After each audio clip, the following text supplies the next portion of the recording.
کا میزبان تصدق غوری آج سچ کی بات میں آپ کے سامنے ملک کی موجودہ سیاسی حالت کے حوالے سے حاضر ہے۔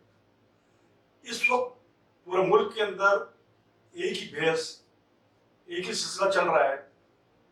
وہ سلسلہ ہم جو دیکھ رہے ہیں وہ پاکستان کی افواج کے خلاف مختلف سیاستدانوں، سیاسی جماعتوں کا ایک سلسلہ ہے۔ بھارت جو ہے وہ پاکستان کی افواج سے مقابلے کرنے کی صلاحیت نہیں رکھتا ہے۔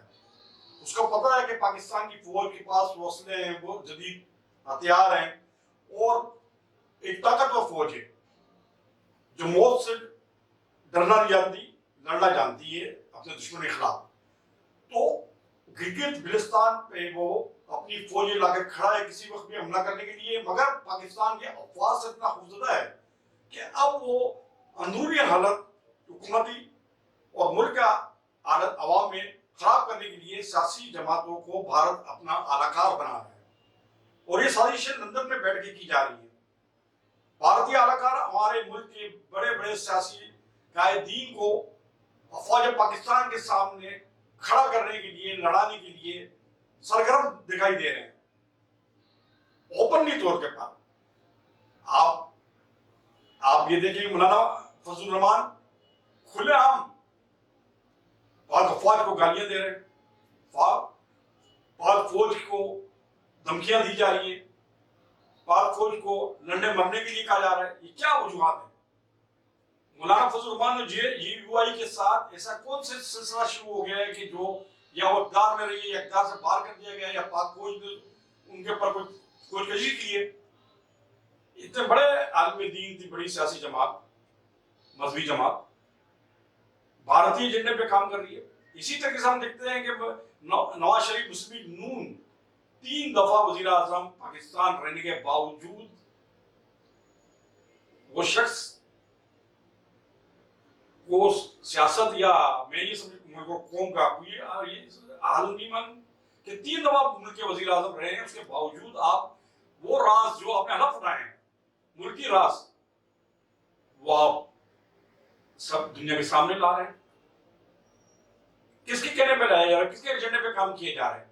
آج وزیر اعظم پاکستان کو یہ بات کرنا پڑی آ کر کل میڈیا کے سامنے کہ میاں نواز شریف کی بھی وہی پالیسی ہے جو الطاف حسین کی تھی۔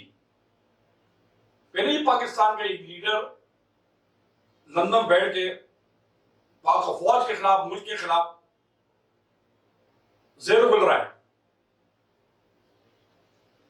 اور دوسرا جو 3 دفعہ وزیر اعظم رہا ہے وہ بھی لندن بیٹھ کے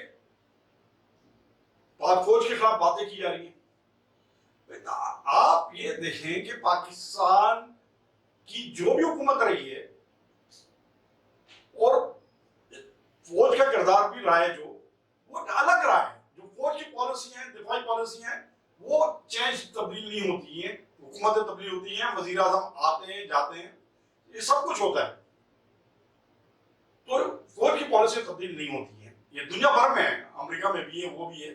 آپ کا اوباما یا بش یا اگر میڈیا کے ذریعے وہاں کی جو دفاعی اور اپنے پالیسی کے بارے میں دنیا کو بتائے، یہ کہاں کی انصاف ہے؟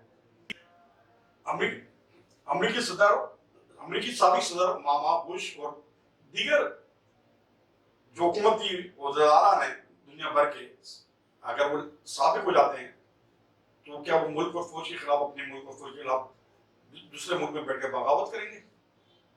ملک اور فوج کے خلاف راز دنیا کو بتائیں گے؟ ایسا کہیں بھی نہیں ہوا ہے، نہ ہوتا ہے، نہ ہوگا ہے۔ پاکستان دنیا کا واحد ملک ہے جو اس طرح کے حالات پیدا کر رہا ہے کہ ملک میں ایک انارکی فضا قائم ہو، عوام کو فوج کے سامنے لایا جائے، عوام کو فوج سے ٹکرایا جائے۔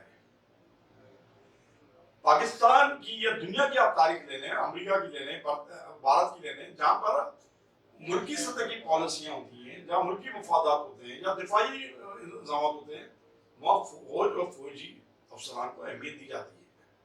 پاکستان کے اگر